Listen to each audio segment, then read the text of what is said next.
அழகே முருகா அருள் தரும் உன் பாதம் எனக்கு ஒரே தேடல்.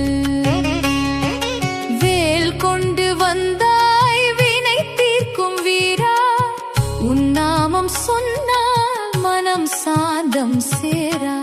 மலை மீது வாழும் மணிமகுட ஜோதியே, குன்றெல்லாம் காக்கும் கருணை வடிவே. சரவண பவனே சரணம் சரணம், உன்னருளால் வாழும் என் தினம் தினம். பக்தியின் தீபம் ஏற்றும் தெய்வமே, பாவத்தை அழிக்கும் பரமனே. உன்வேல் ஒளியில் பயம் ஓடுமே, உன் பாதம் சேர என் உயிர் தேடுமே. வெற்றிவேல் முருகனுக்கு அரோகரா.